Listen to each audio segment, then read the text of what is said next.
Assalamualaikum warahmatullahi wabarakatuh. Shalom, Om Swastiastu, Namo Buddhaya dan Salam Kebajikan. Perkenalkan, nama saya Rizka Santriani dengan NIM S121230650 dari kelas Data Mining C.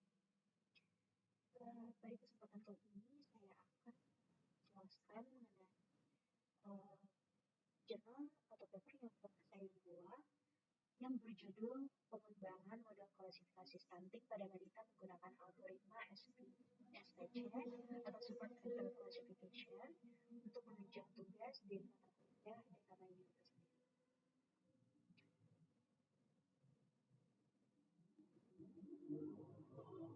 Kita masuk ke dalam bagaimana pemahaman. Stunting sendiri merupakan suatu keadaan di mana tinggi badan anak lebih rendah dari rata-rata untuk usianya karena kekurangan nutrisi yang berlangsung dalam jangka waktu yang lama. Hal tersebut dapat disebabkan oleh kurangnya asupan gizi pada ibu selama kehamilan atau pada anak saat sedang dalam masa perkembangan.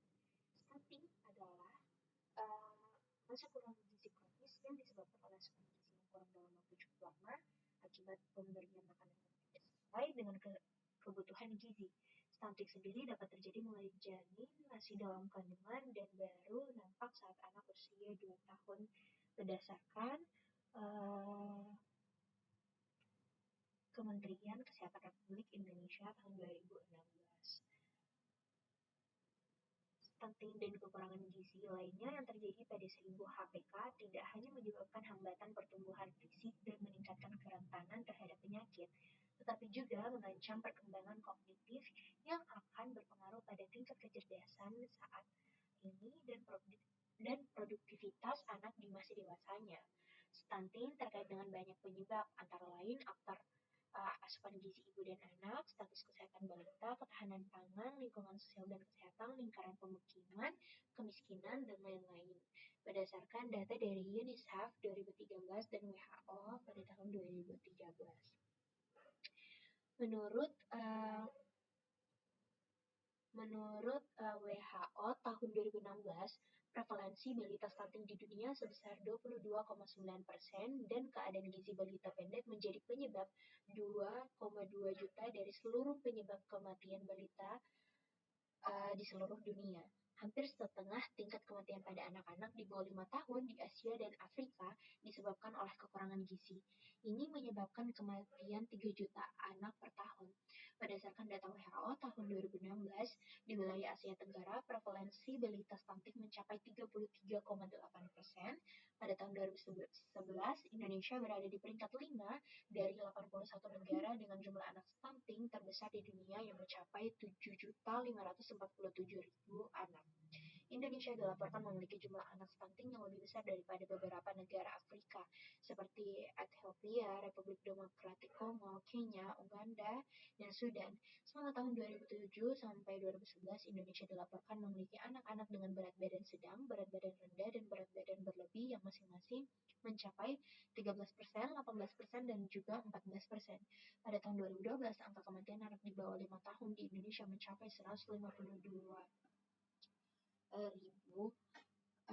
Prevalensi balita stunting di Indonesia masih fluktuatif sejak tahun 2007 sampai 2017. Prevalensi balita stunting di Indonesia pada tahun 2007 adalah 36,8%, tahun 2010 sebesar 5,6%, tahun 2013 sebesar 37,2%, dan tahun 2017 sebesar 29,6%. Menurut WHO, prevalensi balita pendek menjadi masalah kesehatan masyarakat jika prevalensinya 20% atau lebih. Karenanya, persentase balita pendek di Indonesia masih tinggi dan merupakan masalah kesehatan yang harus ditanggulangi. Nah,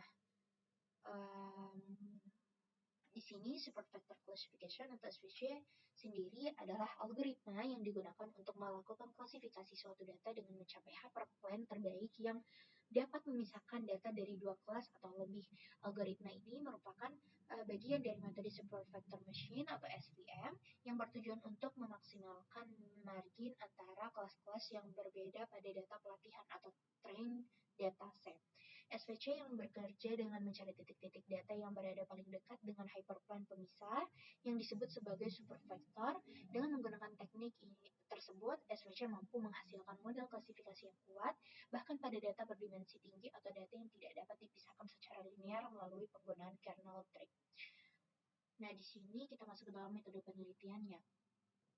Pertama, untuk bahan penelitiannya sendiri, penelitian ini diawali dengan pengumpulan data, lalu pengolahan data, yaitu proses pre-processing, transformasi dan klasifikasi, dan terakhir melakukan evaluasi.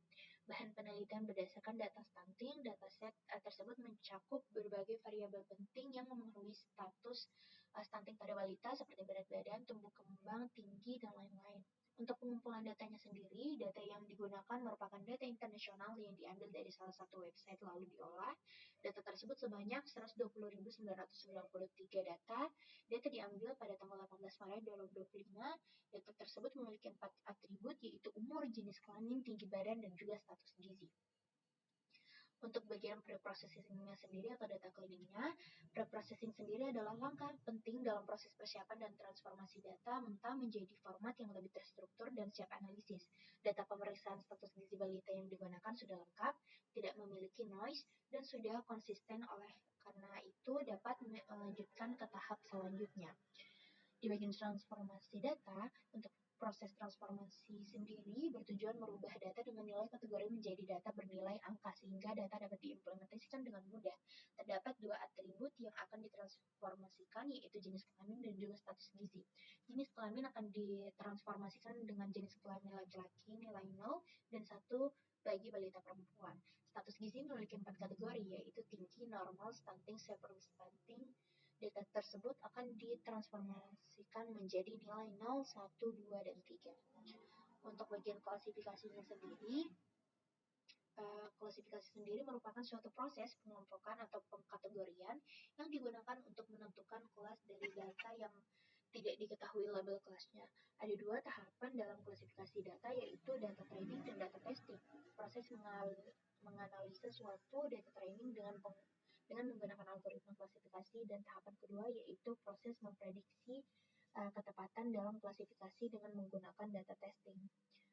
Lalu untuk support vector classification sendiri, support vector classification atau SVC adalah sebuah metode klasifikasi yang bekerja dengan mencari hyperplane terbaik untuk memisahkan data ke dalam 2 kelas atau lebih. Hyperplane tersebut dipilih sedemikian rupa agar memiliki margin maksimum, yaitu jarak terjauh antara titik data dari masing-masing kelas terhadap garis pemisah. Titik-titik yang berada paling dekat dengan hyperplane disebut sebagai supervector dan sangat berpengaruh dalam menentukan posisi hyperplane tersebut. SVC sangat efektif digunakan dalam data berdimensi tinggi dan juga cocok untuk data yang tidak dapat dipisahkan secara linear. Dengan bantuan teknik kernel tree seperti linear, polinomial, atau radial basis function atau RBF, fungsi utama yang digunakan dalam algoritma SVC untuk mengoptimalkan margin dapat dituliskan seperti fx sama dengan 20 dikali x ditambah b. Untuk keterangannya tersebut adalah bobot vektor, x sama dengan vektor Peter, dan b adalah bias. Untuk mencari margin maksimum dilakukan minimisasi terhadap fungsi menggunakan min seperdua y kuadrat dengan kendala bahwa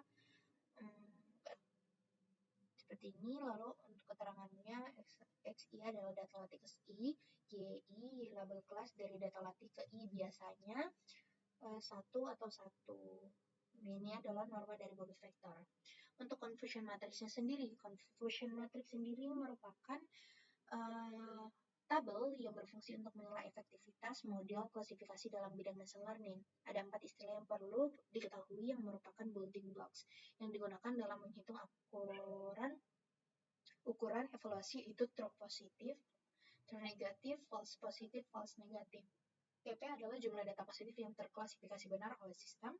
TN adalah jumlah data negatif terklasifikasi dengan benar oleh sistem. FP adalah jumlah data positif namun terklasifikasi salah oleh sistem. Dan FN jumlah data negatif terklasifikasi salah oleh sistem. Pembagian nilai dapat dilihat pada gambar seperti ini. Untuk confusion matrix sendiri menghasilkan keluaran yaitu akurasi, recall, precision, F1 score yang diformulasikan pada persamaan seperti ini. Untuk akurasi adalah TP plus TN per TP plus TN plus FP dan FN. Untuk recall, TP dibagi TP plus FN. Untuk precision, TP dibagi TP plus FP. Untuk F1 score sama dengan 2 dikali precision dikali recall dibagi precision plus recall. Untuk akurasi dihitung dengan membandingkan jumlah data yang benar dan tepat terklasifikasi dengan jumlah keseluruhan data. Dapat juga dikatakan akurasi untuk menggambarkan beberapa akurat model dalam mengklasifikasikan dengan benar.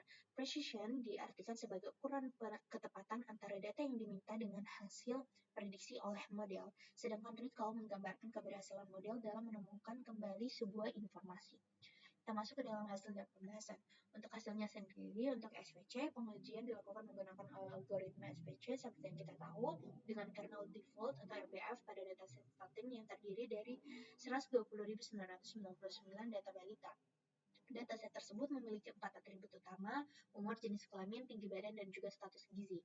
Seluruh atribut kategori dalam kategori telah ditransformasikan ke dalam bentuk numerik untuk memudahkan proses klasifikasi.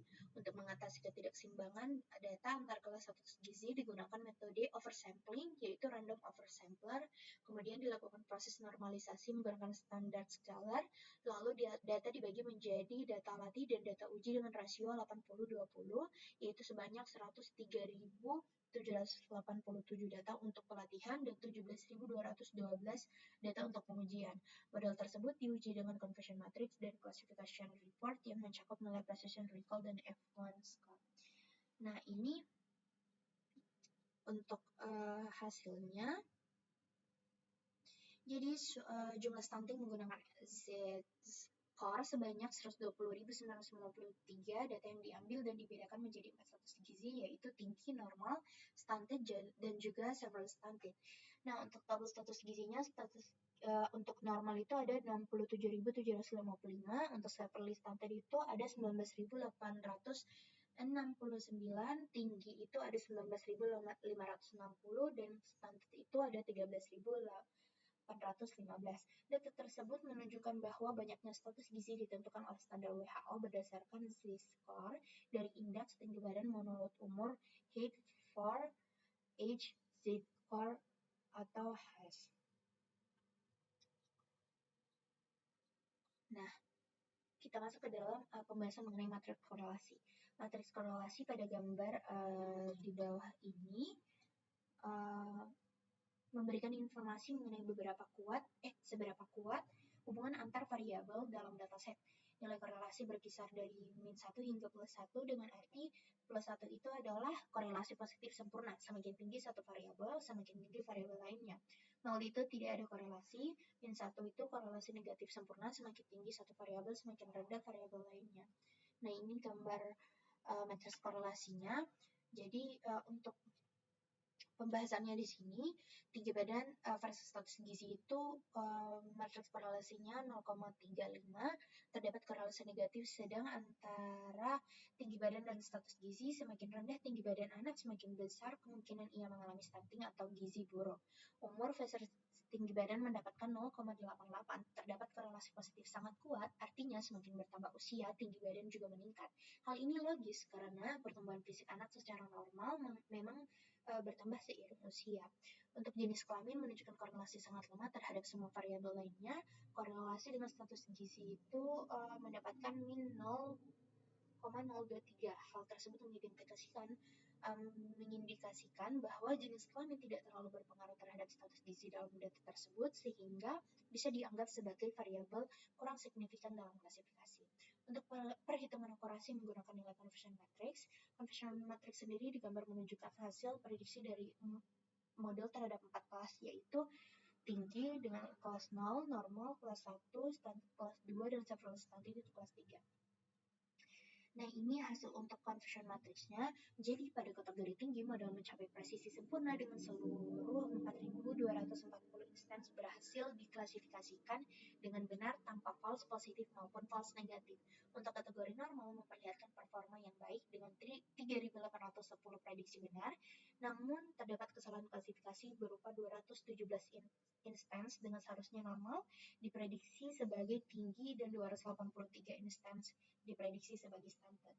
Pada kategori standar, model berhasil mengidentifikasi 4.322 instance dengan benar, tetapi gagal mengklasifikasikan 128 kasus yang sebenarnya masuk kategori severely stunted. Sementara untuk kategori severely stunted, model mengklasifikasikan 4.051 instance yang dengan tepat, namun 121 instansi yang seharusnya masuk kategori tersebut diprediksi sebagai standar. Untuk menghitung akurasi keseluruhan model, kita akan menjumlahkan seluruh prediksi yang benar dan membaginya dengan total jumlah instansi untuk melihat akurasinya, yaitu jumlah prediksi benar dibagi total data.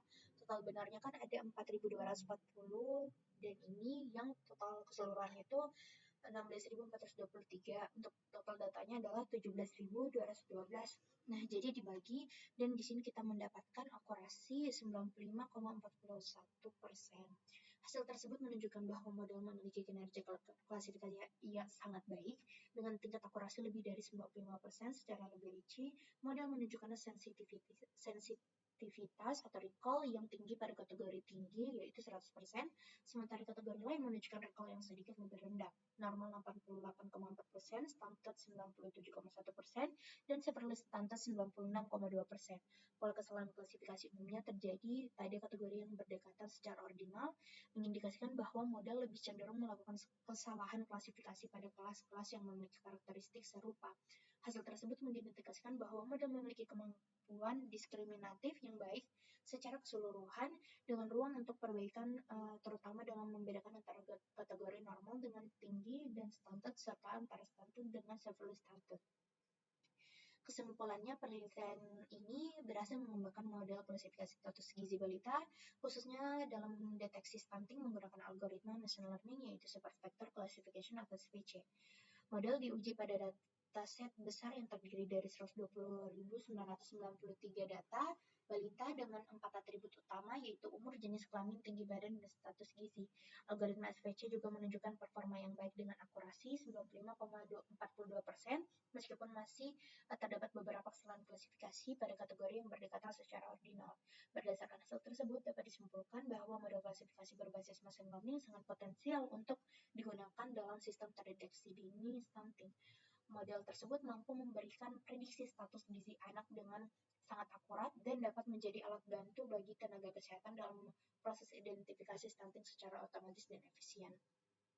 Untuk saran dari saya, penelitian selanjutnya sarankan untuk menggunakan data yang lebih beragam dan luas, serta menambah variabel pendukung lain yang relevan untuk meningkatkan akurasi model. Selain itu, penerapan teknik hyperparameter tuning dan eksplorasi algoritma lain seperti XGBoost atau Deep Learning juga dapat dipertimbangkan. Hasil model ini juga berpotensi untuk dikembangkan menjadi sistem deteksi dini stunting yang dapat digunakan secara langsung oleh tenaga kesehatan.